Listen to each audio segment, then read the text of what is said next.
Hi, welcome to this video lecture where I want to give you a motivation for this very specific type of ordinary differential equation we are trying to solve in this video lecture. Remember that in the last one we were solving a second order, linear and constant coefficient differential equation, and we had also this other adjective, homogeneous.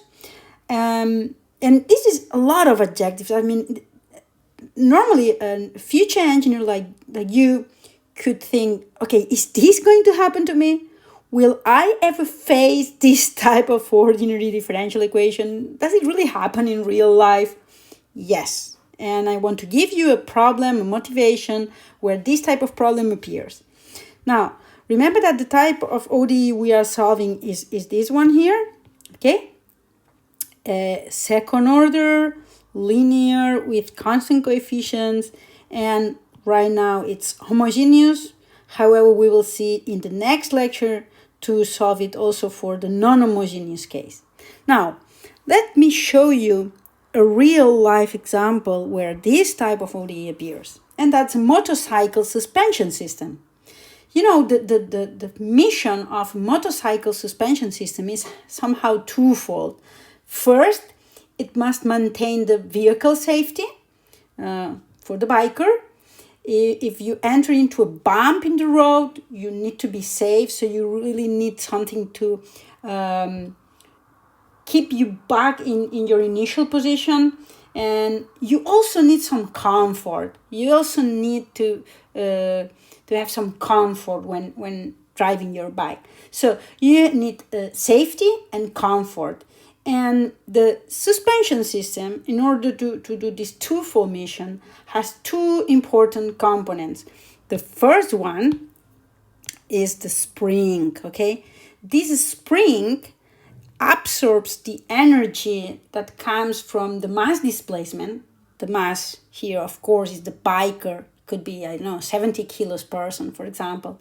When you enter into a bump, this mass is displaced, and the spring here absorbs this energy produced by the mass displacement and brings it back to the initial position. So, in this way, you have a more safety vehicle.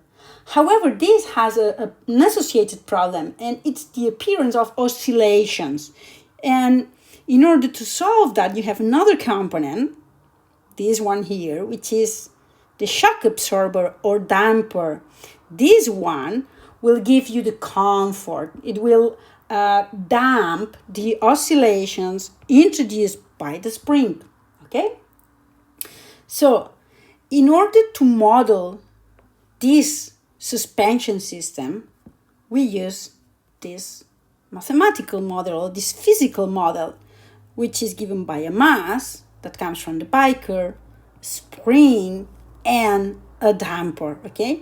Here the mass comes from the biker. This is the spring constant, and this is the damper constant. And I wanted to show you this example so you can see that when we model this from a mathematical point of view, what we will get is the specific type of ODE we are trying to solve. Let me show you. Now, this is what we have, a mass from the biker, a spring with constant K, and a damper with constant B. Let's analyze this, okay?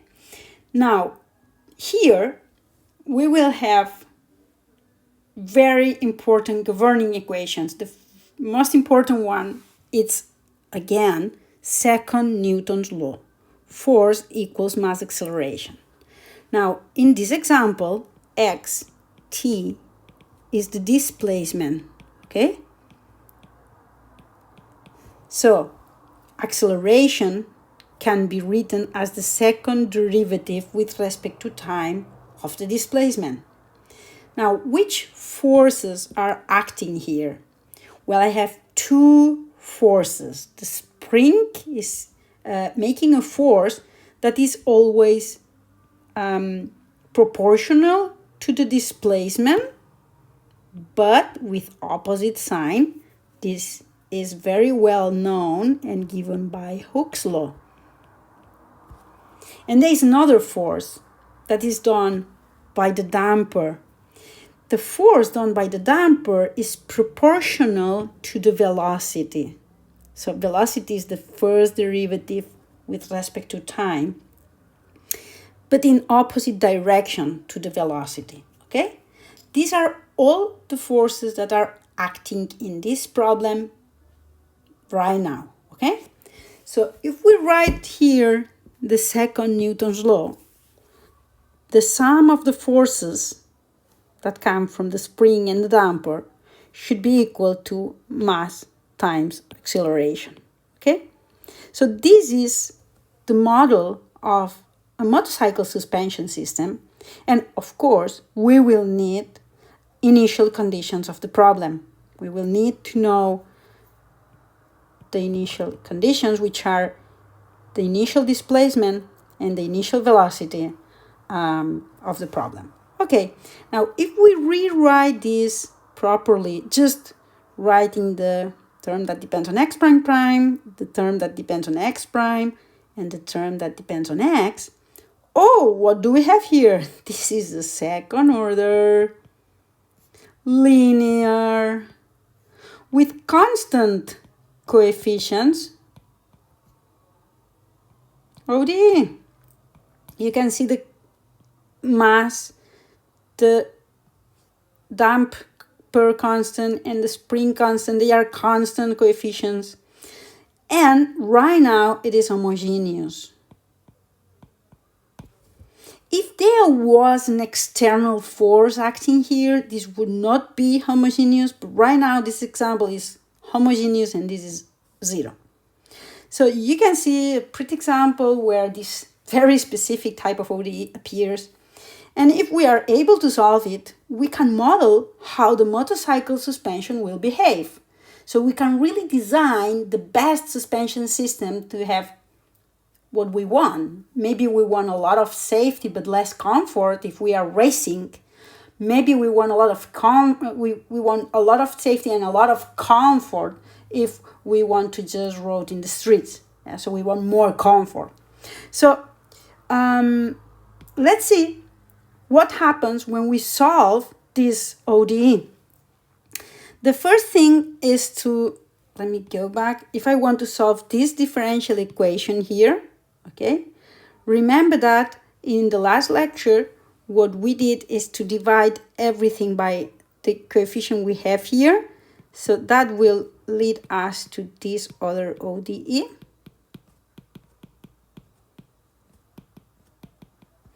And now we will study the solutions of this ODE that model the suspension system, okay?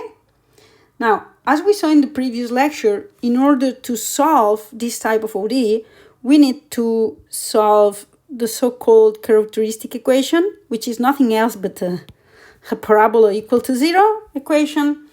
And when we solve this, we have this formula to find S. And basically, remember that we can have here like 3 cases, yeah? This equation can have can have 2 different solutions in the real numbers, which is case 1.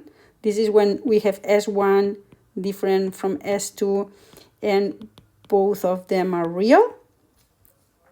In this case, this means that what we have inside the square root is positive, yeah? And that means that somehow the B has more influence in the solution than the part that comes from the spring. So the damper somehow is winning, yeah? It has a higher value in comparison to this term. So we say this is an overdamped system. We will see later on within the solution that this really makes a lot of sense to call it overdamped, okay? Then it could happen, that's case 2, it could happen that what we have inside root, it's exactly equal to 0. In this case, we say that the system is critically damped, okay? In reality, this will almost happen it will never happen. It's very difficult that this is exactly equal to 0, but theoretically this is a case and is case 2, okay? Remember that when we solve this, the solutions that came in this case, S was equal to S1, which is equal to S2, and we only had this solution of the particular problem, and we needed to multiply it by t in order to have another different solution, okay? In case 1, the solutions that we got looked like this. They both were exponentials, okay? And finally, case 3 comes when what we have inside the square root is negative, and we go into the complex numbers. And in that case, remember that the solutions dependent on cosinus and sinus functions, okay? In this case, you can see that if what we have inside the square root is negative, that means that this guy is winning to this guy, which is positive. So somehow the spring here has, it's more important than the damper. We will say in this case we have an under-damped system. And we will see later on that this really makes sense with the kind of solutions that we get. So let's see the results here. Case 1, remember, case 1 means that the solution is the linear combination of two exponentials.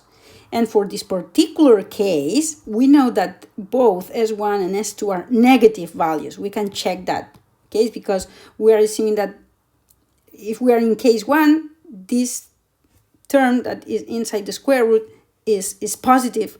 So what we get here is a negative value because b is positive, the square root is positive, 2m is positive, and here we have this minus sign that makes it negative. Okay, so basically the kind of solutions we can see here is the exponential of a negative exponent. Yes, so this is equal to the exponential of alpha t, where alpha is negative. That's what we have here, this kind of solutions. This is an overdamped system because if we think in a door closing, and you have your main building door and everybody wants it to close fast, but not so fast, it bumps into it knocks and it makes a lot of noise. So you put a damper to make it go a little bit slower, yeah? Well, if the damper is too big, you have an overdamped system. It will take a life to close the door. It's not reaching the end. This will get slower to 0, but never reach that value. This is an overdamped system. The other case is when it's critically damped. In that case, you have the faster response.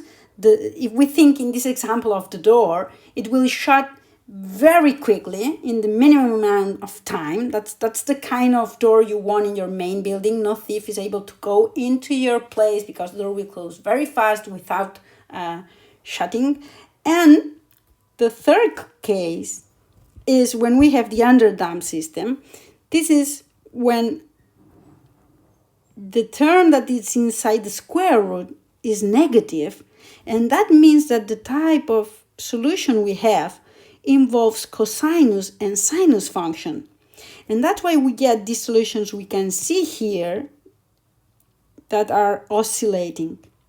Here, the green curve represents b equals 0. That's where we have no damper at all. So as we are not modeling any kind of friction here, the green curve will go on forever and ever with the exact same amplitude. However, when we introduce some damping, we can see that the amplitude is decreasing in time. How much is it decreasing? Well, we can see here that if I connect